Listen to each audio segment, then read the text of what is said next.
Welcome to the Infinite Life, consciousness raising, spiritual transformation. I'm your host, Katische Haberfield. I know that this podcast will open your eyes to both the imaginable and the inexplicable. This podcast is not for beginners, but if you're on your spiritual awakening, or if you have experienced many spiritual awakenings, you'll find content here to delight and to inspire. We cover everything from past life regression through to hypnotherapy sessions, exploring consciousness in forms such as comets and in other dimensions. We speak to those in the afterlife, and also we rescue ghosts. We also speak to interesting and fascinating individuals, spiritual entrepreneurs, and authors and poets as well. Thank you for joining me. I appreciate you supporting this indie podcast. Don't forget to follow us on Apple Podcasts and share with a friend. Thank you so much. Bless your heart. Bless your soul. Namaste. Welcome back to The Infinite Life with me, your host, Katische Haberfield. We're in the Infinite Love season, and this week I'm really honoured to have a very special guest with us, and her name is Holly Duckworth. Holly Duckworth, PhD, is a spiritual guide, therapist, and author who integrates her 20-year background in corporate leadership with her PhD in psychology. After a career managing engineering teams and implementing Six Sigma in global firms, she transitioned to a therapeutic practice focused on spiritual exploration. For over 13 years, Holly has conducted more than 1,500 sessions using QHHT, which is Quantum Healing Hypnosis Technique, to help clients across access their higher self. She is the author of the Higher Self trilogy, which blends channeled wisdom with clinical experience. Her latest book, Finding Gratitude, reframes gratitude as a transformative state of being. Welcome to the podcast, Holly. Thank you, Katische. I'm so excited to talk to you today. Yeah, I am too. And I just wanted to say we have similar backgrounds because you were doing Six Sigma and working in global corporate firms. I also started off in the corporate world, and we both ended in the spiritual realm. It's really interesting how we can typecast ourselves at the beginning of our careers and say, I'm here to do this. And yet the world opens up in wonderful ways, doesn't it? Yeah. But you know what? I think that having had that background and transitioning into a spiritual service gives me an insight into my clients because they're still in that world. And they might be just awakening or trying to escape that world or trying to figure out how to maneuver that world in their spiritually awakened way. And I get it. Like I can speak their language. I can understand their perspective. Yeah. Perfect. And one of the things that we wanted to talk about in particular was the higher self.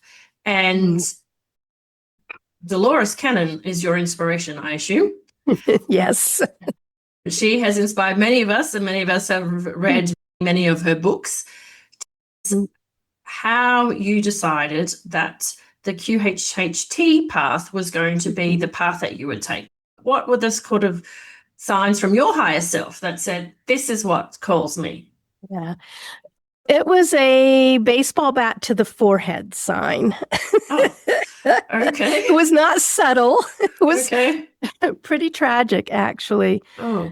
In 2010, I had just finished my PhD in psychology. And I was still in the corporate world, and I was doing things like leadership development and executive coaching and that kind of thing with my psychology credentials. And there was always this little thing in the back of my head of, I don't know why, because my bachelor's degree is in mechanical engineering. So I was in process engineering, like very analytic work, but I maneuvered into the psychology. I'd always had a big interest in that, but I was doing this leadership development stuff. So this would have been late 2012. My son, who at the time was 20, got arrested for a driving under the influence situation. And he went to jail for 21 days. And it was a situation where I couldn't see him. I couldn't visit him. I could only have occasional telephone calls. And so he calls me in one of these rare phone conversations that I had with him. He goes, "Hey, Mom, I found this book I think you'd really like." And it was Dolores Cannon, Convoluted Universe, Book 4. And I had never heard of her, never would have heard of her in the circles that I was in. We hang up, Amazon, click, order the book just to talk about it the next time we talked. And I start reading this book, Katische, and everything I had ever believed in my entire life. And there it is in print. And I had never seen it in print before. And so then I just started devouring her books. So by the time my son got out of jail, I had read about 5 or 6 of her books. I was just reading them as fast as I could. And she was going to be having a weekend seminar a month later. And so I told my son, I'm like, let's go see her. Let's go be in the room with her. And what Dolores would do is she would have these weekend seminars and she'd put 100, 200 people in a hotel ballroom into hypnosis simultaneously. And on different days, she'd have different topics. So it might be past life regression or meet your spirit guide or future life or extraterrestrial life or just different kinds of journeys. So that's what this seminar was. Now, mind you, I'm this left brain analytic person. So I'm honestly thinking, I want to go to the seminar. I have so much respect for her and her research. I align with her beliefs, but that hypnosis stuff, that's not going to work for me. But that's okay, because I still want to be there. It's going to be healing for my son and us together. So I'm going to do it, but I know that hypnosis stuff is not going to work on me. And that's okay. Of course, we get into the first hypnosis and I'm out and I'm having this profound experience in this past life, one that I knew beyond a shadow of a doubt would have never been my imagination. I could not have imagined it, just not that creative. And then she brings everybody out and I'm like, oh my gosh, this works. This stuff really works. Like I'm going to go up to the stage and tell Dolores, did you know this stuff works? She'd only been doing it for 35 years at that point. So that was it. That was the day. I'm like, everything, it just all made sense. Oh, that's why I got a PhD in psychology. So I was in training the next month and I've never looked back. So it was through tragedy. It was because of my son's very unfortunate circumstances. And we joke now, this is 13 years later, and we look back and he goes, hey, Mom, that's the only reason I had to go to jail was so you could meet Dolores. I'm like, I know, thank you. And I later found out her publishing company had a prison outreach program. Okay. They would send books to prisons. Oh, okay. Yeah. Great. Fabulous. That's when you're in confinement, you've got an access to think a lot and think positively and connect to the universal messages, and our higher self can actually get through all of that thought form energy, all of that negativity in a prison. There's miracles that happen. Oh, absolutely. And I now teach a Dark Night of the Soul course. And that was my Dark Night of the Soul, was when my son was in that situation. And I learned so many things about myself, just being the mom. Mm-hmm. Anyone who's attached to any loved one that might be incarcerated, it's a moment for profound growth and understanding of self. I'm not recommending it. I know. But if it happens, it can be a lever. Yeah, that's right. That's one of the things we have to learn in life, isn't it? You can't control everything that happens to your children. Your children have got to be children. They've got to be adults. They've got to learn. They've got to make their mistakes. And it's how you react to what happens to them that defines your experience. Exactly. Yep. And so what has your higher self shown you since then? What has the journey been through developing your own relationship with your higher self since that moment? What sort of things have you been taught? So for those not familiar with QHHT, Quantum Healing Hypnosis Technique, that's Dolores Cannon's method of metaphysical hypnosis. A client only has one session, but that one session is 5 to 7 hours. So I spend all day with one client. And that client comes in with all the questions they want to ask the higher self. So These are usually physical health, emotional health, but it could also be relationships, life decisions, past, present, future. It doesn't matter. And then we spend a couple of hours in the morning making sure that I understand the questions and the context around the questions. Because when we get into the hypnosis, I'm just having an organic conversation with higher self. And I don't know where it's going to go before it goes. So I got to be ready for that. Then we go into the hypnosis. And the hypnosis in Dolores' technique is 2 to 3 hours. Mm-hmm. So we have this luxury of time to, number one, set a really deep state of trance. That's the secret. It's just the luxury of time. And have a very full conversation with the higher self. We go on for hours having a conversation, getting all of the client's questions answered. And then that's all audio recorded. And we continue to process that years after the hypnosis. So that's a QHHT session. 3 to 5 days a week, every week, I'm having these 2 to 3 hour conversations with the higher self.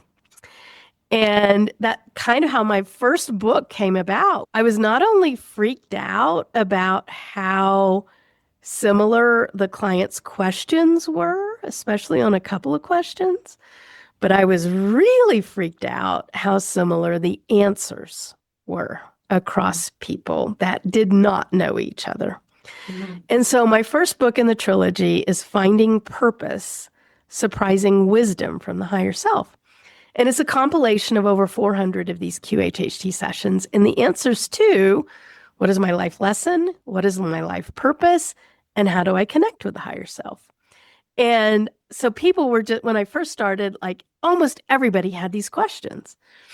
So I'm like, oh, isn't that interesting? So there, obviously everybody wants the answer to these questions.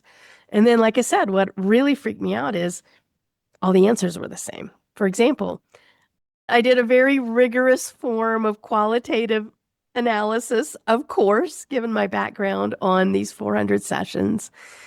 And it came up that there's only 4 kinds of life purpose, 4 out of over 400 sessions. And so finding this universal similarity of information, I think that's one of the things that I've really come to understand from the higher self is that, yeah, we're all different points of light, but we're also all points of light within the same light. And so even though we're all having unique and individual experiences, it is the human experience is the human experience, right? Yeah. And so that's one of my biggest. Which of those 4, so just pick one of them, personally resonated with you the most? So I'll just roll through them very quickly. Ascending order of commonality. Life purpose as experience. So to have a specific experience, like to be a mom or to be a dad would be a life purpose of experience. And then the second most common, which is the one I resonate, is a life of service. So you're helping other people. It's not about you. It's about what you're doing with other people. Okay. The third most common, so more frequently, would be a life purpose of to be and bring love into this dimension, which gets us to your infinite love topic. Okay. So that's the third. And the most common, over half of those 400, the answer to what is my life purpose is to be. Period. To be the only Katiche that's ever been Katiche and ever will be. To be the only Holly that's ever been Holly and ever will be. And that's it. And notice in each of these, it's nothing about doing. It's about how you're showing up, your state of being as you fulfill your life. Great. And before people come in and have a session, do you find that they are aware of the concept of a higher self? Or is it just something that they don't know about until they experience being in that really deep state and then it's, oh, that's just obvious. Do you know what I mean? Yeah. So some people are already very connected. Obviously, people that are psychically gifted, people that are already channeling. I get those people in my office and I say to myself, why are you here? You don't need me. But they show up anyway. Yeah. But most people are thinking that they're going to have some sort of profound, like God moment kind of thing. And some people do. For example, one woman that I wrote about in Finding Purpose she grew up with a heroin addicted mother and learned how to feed her infant sister at the age of 5. She learned how to make a bottle for her infant sister. She lived this loveless life her entire life. And in her QHHT session, they were able to give her the visceral sensation, the physical sensation of divine love. And it was very profound viscerally for her. Yeah.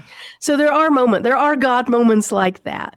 But for most people, they're expecting this like big booming voice. I don't know, the guy in the sandals on the cloud talking to them or something.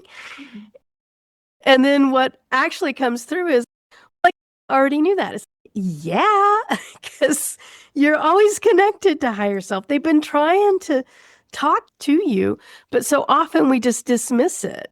Oh, okay, yeah, that's a thought. And another part of that Finding Purpose book is how to commune with the higher self, how to listen to the higher self, because they want you to listen. They want you to know that they're there. And we need to talk about who they are. But it's super easy. It's not strange and it's not weird and it's not some dude in sandals on a cloud. It's you, but it's the you without ego. Okay. It's the true you. It's the pure you. And I refer to higher self as they because they refer to themselves as we. From the higher self perspective, outside of the monkey suit, they don't really see themselves as separate. Everything's kind of a collective. So they say we. So I say they. And when I ask every client, I'll ask the higher self, how would you describe yourself to her? Who are you to her? And so the answers range from I'm the eternal part of her. I'm the part of her that's still connected to the divine. I'm the part of her that's always been with her. I'm the true part of her. I'm the part of her without her body. I was here before and I'll be here after. There's lots of words we use to describe that, but that's how they describe themselves. Yeah. And what I would like to ask you about is the life purpose, which you said was the love one, the infinite love. Yeah. Explain to me how you've had examples of that in sessions and how that's different. Any story? Yeah. So the one was that woman. So that woman that grew up with a heroin addicted mother. So just to finish her story, flesh her story out a little more. Of course, we always ask, why did she have this experience? Because often what I find is when we have these villains in our life, like her mother, some people might label her a villain. They're actually usually an elder soul family member that's agreed to play this villain to help us in our lessons, right? And then we found that out for her. But this client, she spent all of her life, she was very involved in charities. She helped with homeless shelters. She was a very giving person. But in a way, how the higher self explained it was she was doing that out of routine because that's all she knew. Because at 5, she was feeding a newborn. But she was doing it lovelessly. So she was showing up to the service work, but she didn't know love. She had never felt love, ever. And so she didn't know how to give with love. She just knew how to give as a robot, basically. Mm-hmm, mm-hmm. And so after this experience in her QHHT session, she'd go back and do the same thing. It wasn't like her life was going to change. But everything would change because now she would know what love is. She had that physical, visceral sensation in her, and she would be able to give her service now with love. And the entire point of that entire childhood was for her to know what lovelessness was in order to really know what love was, right? Oh, yeah. A fish can't know water. And so she would now know love better than any of us because she had spent so much of her life completely lovelessly. What that might show you in other sessions too, I'm guessing you've had lots of examples of people who've had romantic relationships where it was completely lacking in love, and then maybe after the sessions with you they found that vibration, that essence, that divine love in somebody, but they needed to experience the opposite. For any of your listeners, even if you're feeling that lovelessness now, that might be preparing you for the experience of true love. Because a lot of us go through life thinking we have love, but then when we feel the real deal, it's, oh, I thought I knew love. I didn't know love. So let's get to the infinite part of that infinite love. So, Katische, I didn't share this with you, but since we booked this, my husband of 36 years passed away suddenly in a motorcycle accident. So at the end of September, my husband, I found out, of course, through the higher self, through QHHT, that, of course, we knew each other before this incarnation and were intended to be together and absolute love of my life. And so I am grieving. I'm smiling now, but trust me, there's lots of Kleenex all over my house. It's moments, right? Waves and moments. This is how spirit works. This is how like crazy, amazing, infinite, the infinite part of infinite love is. So we spent 36 years together, inseparable, absolutely inseparable. And he was the yin to my yang or yang to my yin. I don't know which is female, which is male. But anyway, I mean, we're opposites, but like hand in glove. And so it was pretty devastating when it was this sudden accident.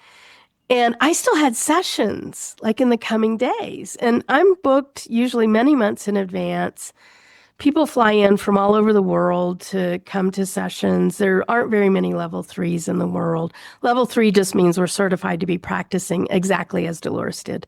So if you go to a level 3 QHHT practitioner, it's as if you're seeing Dolores, okay? I've had clients fly to Colorado from Kenya, from London, from all over the world. And so I don't know where my clients are coming from, so I can't just not show up to the office, right? And so like in a week or so after my husband's sudden death, I've got clients and I'm communing with higher self. I'm like, what do I do? I'm telling them, I'm like, okay, these people better be here for me, not me for them, because I don't want to be doing this right now.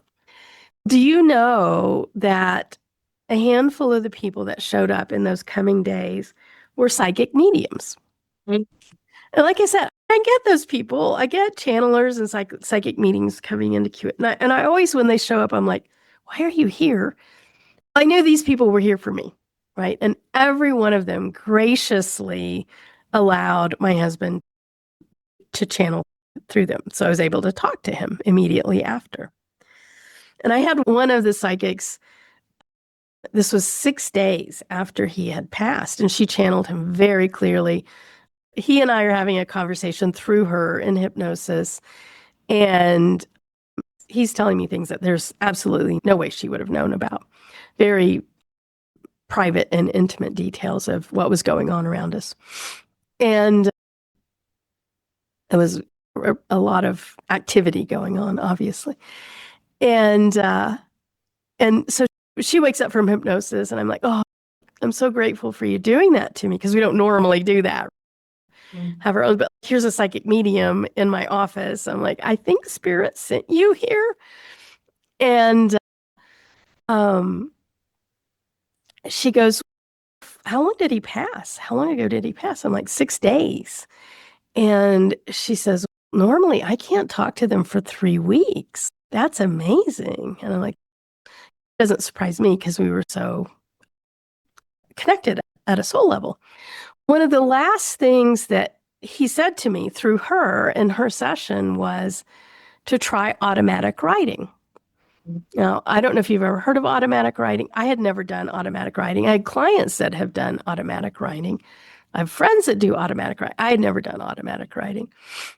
But he said, try automatic writing. So a few more days later, I sit down with a pad of paper and go into my meditation, just my normal daily meditation, with a pen in my hand. And sure enough, I'm having a full-blown conversation with him. Just like you and I, we're having a conversation right here. And pretty much every day since, it's been a couple months now, I have talked to him every day through automatic writing, having a full-blown conversation, questions and answers and inside jokes, and just as if you were in the room. So I am now a personal testament to the infinite love, in that when we have a real soul level connection, and there can be people that we're very close to in our lives, and it isn't a soul level connection. We're just helping each other in the incarnation. But when there's a real soul level connection, that even upon leaving this dimension, that connection is just as solid and just as easy and just as clear as you and me chatting on Zoom. Yeah. And firstly, I am very sorry for your loss. And thank you for coming on despite it being such a short period of time. And what I loved about that story was that it mirrors Dolores's experience, where she had people come in, and she's written whole books where they were there for her on her journey. Yes. And I think that no matter which version of hypnosis, hypnotherapy, clinical hypnotherapy, past life regression therapy, whatever you want to call it, in any modality, there's always going to be clients that are there that turn up for you, because Yes. they are there to help you to, they're part of your journey, they're part of your soul journey. That's beautiful that you have that continued connection. And also, I do think, being a psychic and a medium and a channeler myself, even though we are connected intimately through and with spirit at all moments of the day, we still need some help sometimes. Do you know what I mean? Sometimes we have our own thoughts that are just so cloudy, we just can't get through. And we're like, I should be able to. Normally I do, but I can't right now. So you just need a third person in the room. You know, I say that jokingly, a third person, right? Yeah, that's right. Yeah. Yeah. So this morning I was sitting down doing just a little bit of work before you came in, and one of my spirit guides, her name is Maitland. I was her mum in a past life. And she comes in and she rings. I have a Koshi chime on the wall, and she rings the bell to let me know. And this morning she rang it specifically on exactly the tasks that I needed to do this morning, and only the specific tasks, because I can get sometimes as they say, I'm off with the fairies. I'm just so up in the cloud that it's hard for me to be grounded in what I need to do right now that's going to make an impact. So that was nice, because sometimes I just can't reach the higher self, because as a medium or a channel, there's just always somebody there wanting to chat, and you have to set really firm boundaries that go, now. But I can't right now. But the next question that I had was, firstly, I wish you well on your continuing grief journey, and also that for listeners, yes, Holly and I are both spiritual therapists, practitioners, intimately, but we're human beings too, and it takes a long time to get over death. When my father died very early in my aware part of my spiritual journey, and it's taken me 13 years to consciously connect to who he was in a past life. And I was like, oh my God, no wonder I felt very connected to you. It's like, I asked that medium, can you ask Dad, is he who I thought he was in a past life? Because I had an idea. And she's like, he's not going to tell you because this has been publicly recorded. But he goes like this. And I'm like, backwards. I was like, oh, he was that father in that particular lifetime. And I was like, that completely makes sense, because the issues that we shared in that lifetime,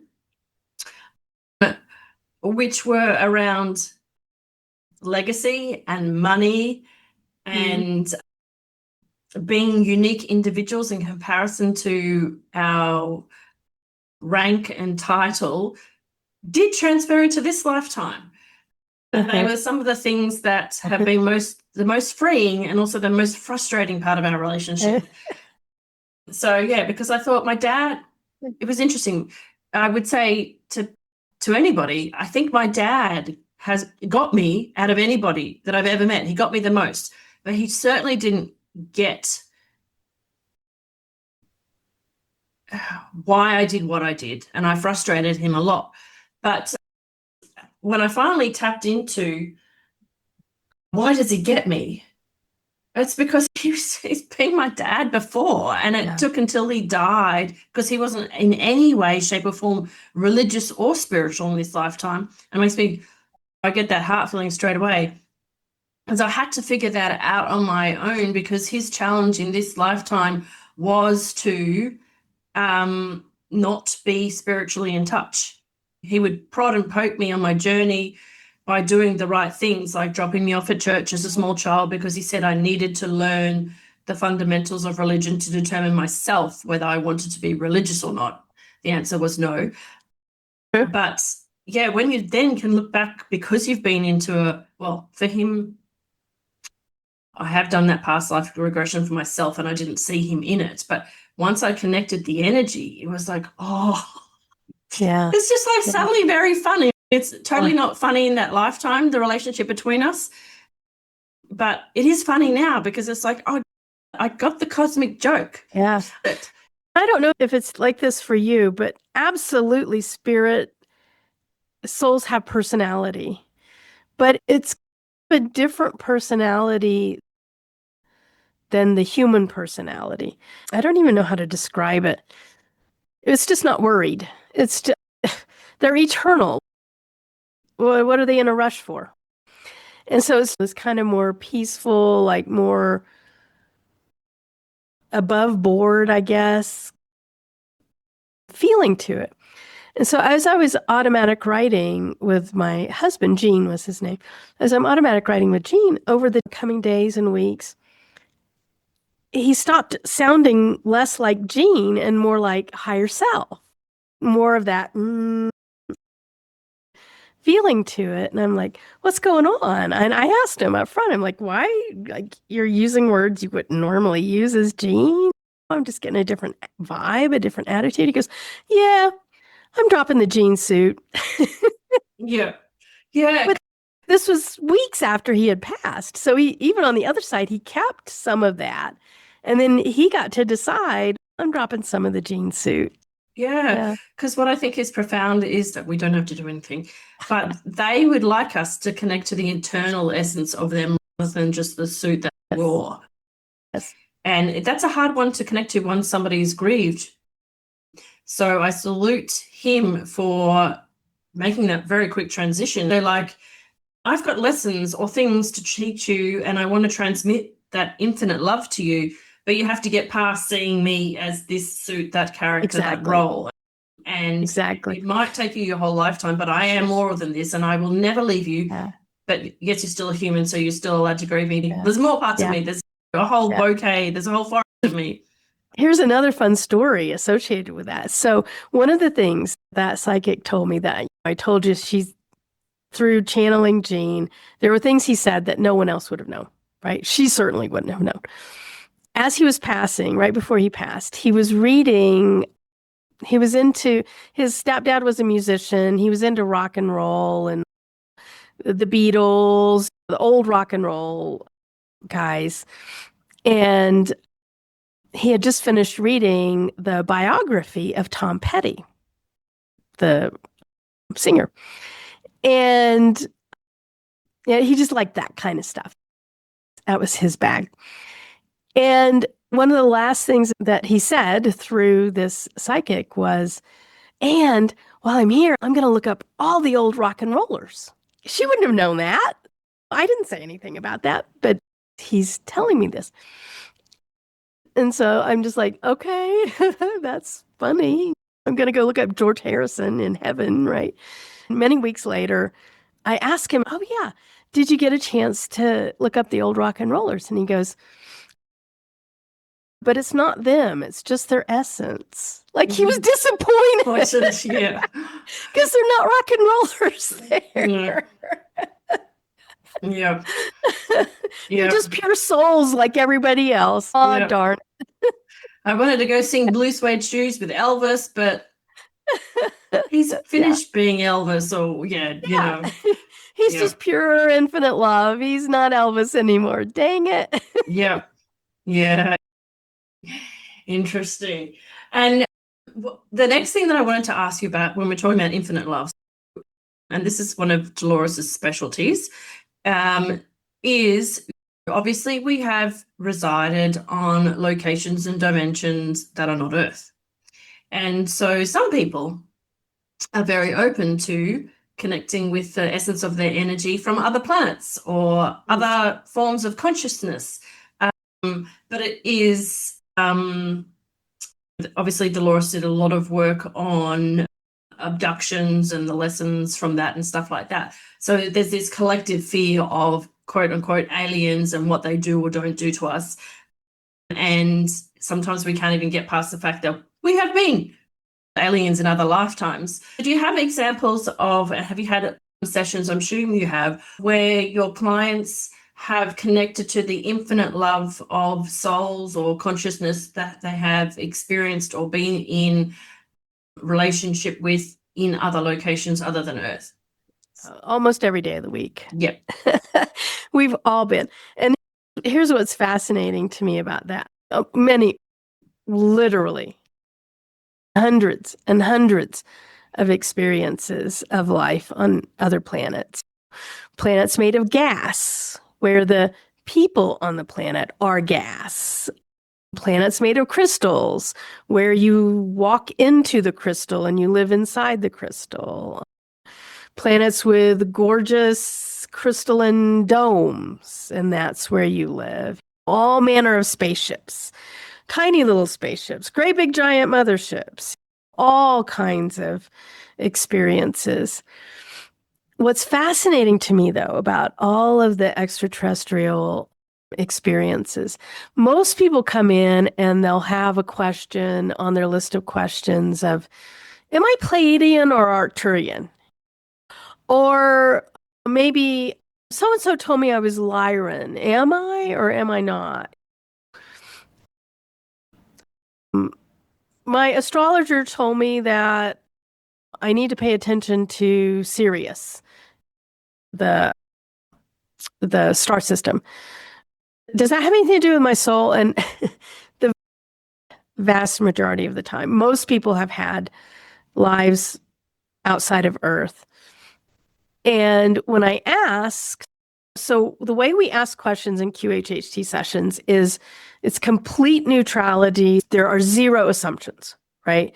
Even when we're asking about physical illness, we don't use the word illness. We just say physical situation. It's just a situation.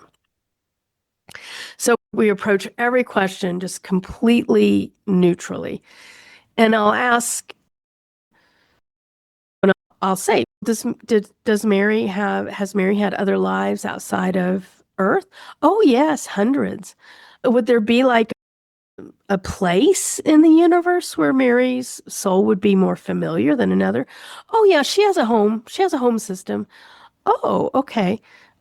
Would humans have a name for that home system? No, because humans have never seen it.